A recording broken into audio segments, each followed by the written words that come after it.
Salut à vous. Aujourd'hui, je reçois Vance. Evans qui va donc nous raconter un peu son grand oral. Alors, Evans, avant de parler donc du jour J, quand vous avez appris qu'il y aurait cette épreuve du grand oral donc pour le bac 2021, donc vu que vous faites partie donc de cette génération, de cette première génération qui a passé le bac en 2021, donc comment vous avez réagi quand on vous a appris qu'il y aura un grand oral? Assez perturbé au début, car je suis pas très à l'aise à l'oral. Et le fait d'entendre qu'il y aurait une épreuve spécialement pour ça, et un gros coefficient surtout, au début ça m'a fait, on va dire, bizarre. Oui, c'est vrai. Au moment où la vidéo est tournée, je ne sais pas quand est-ce que vous la verrez, mais le coefficient est de 10. Voilà. 10. Coefficient 10 sur une toute nouvelle épreuve. Très bien. Et donc, vous étiez perturbé. Alors, et qu'est-ce qui s'est passé ensuite? Donc là, on arrive à la préparation de ce grand oral. Alors, en première, on nous a parlé justement de cette nouvelle épreuve. On était censé commencer justement à préparer de cette période-là, mais les informations étaient un petit peu floues, du coup, on nous a pas donné plus qu'ils avaient déjà. Et c'est en terminale qu'on a pu vraiment avoir les informations qu'on avait besoin justement pour pouvoir préparer l'oral. Ce qu'on a fait d'ailleurs, et ça s'est à peu près bien passé. Pour ma part, j'ai commencé les préparatifs environ un mois et demi avant l'épreuve. J'avais déjà une idée de sujet depuis le début de l'année de terminale. D'ailleurs, c'était mon premier sujet. Je suis malheureusement pas tombé dessus. Ah, oui. On va en parler juste après en détail. Donc vous avez préparé un mois et demi avant, effectivement. Donc vous avez bien choisi vos deux sujets et ils ont été validés par vos enseignants. Très bien. Et donc voilà, on arrive au jour J. Donc racontez-nous le jour J. Comment ça s'est passé? Alors le jour J, j'étais calme, pas stressé. Le matin, ça allait. C'est comme un jour d'école pour moi. Alors que je sais que je suis pas à l'aise à l'oral, que je me débrouille pas très très bien.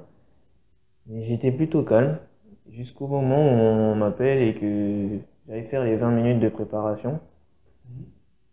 À ce moment-là, dans la salle de préparation où j'ai commencé à écrire mes notes au cas où si j'avais eu un trou de mémoire durant l'épreuve, le stress a commencé à monter et Oui, parce que c'est là que vous avez dit, donc c'était pas votre sujet préféré qui est tombé, donc le jury a choisi l'autre question. c'est ça.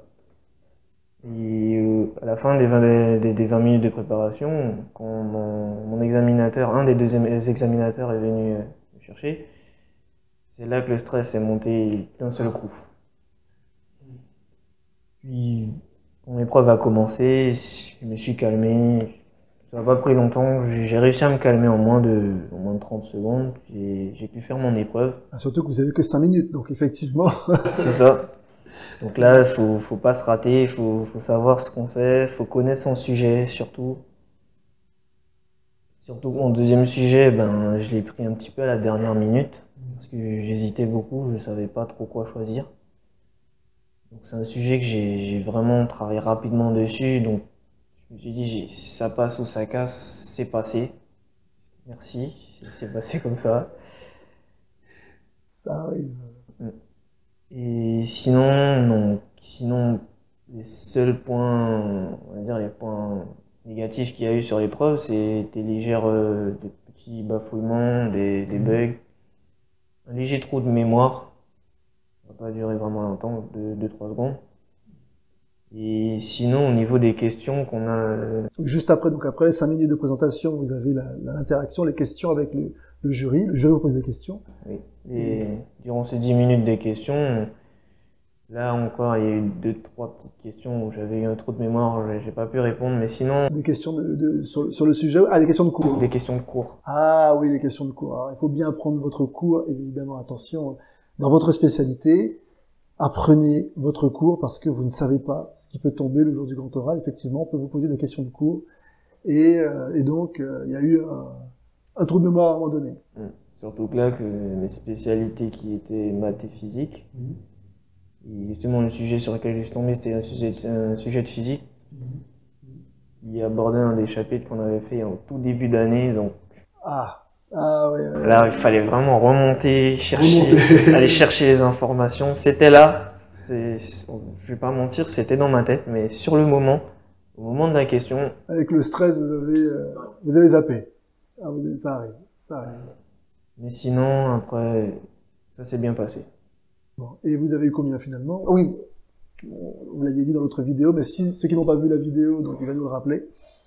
J'ai eu un 14 sur 20. Donc 14 alors là, c'est bien. Dans ces conditions, félicitations, parce que 14 sur une question donc qui n'est pas celle que vous préférez, avec donc le stress qui montait, le fait que vous n'êtes pas à l'aise à l'oral, vous avez quand même réussi à avoir 14. Félicitations, c'est vraiment très bien. En plus, coefficient 10, ça a dû...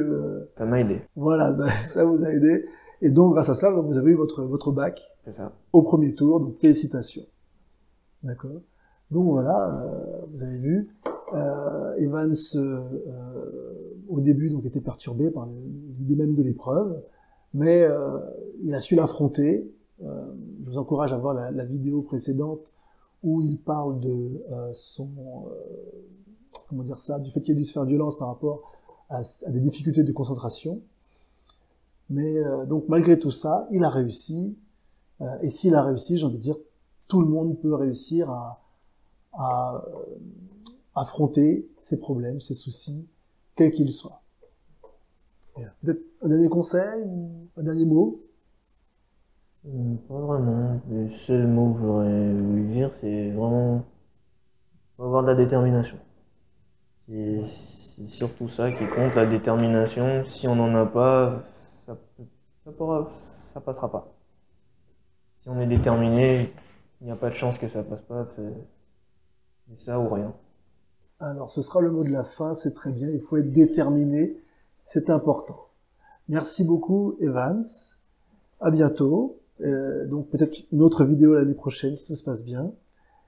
Et donc, si vous avez aimé les conseils d'Evans et son témoignage, pensez à mettre un pouce vers le haut et, comme disait les Anglais, give it a boop.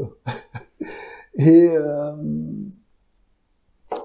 pensez aussi à vous abonner si ce n'est pas encore fait.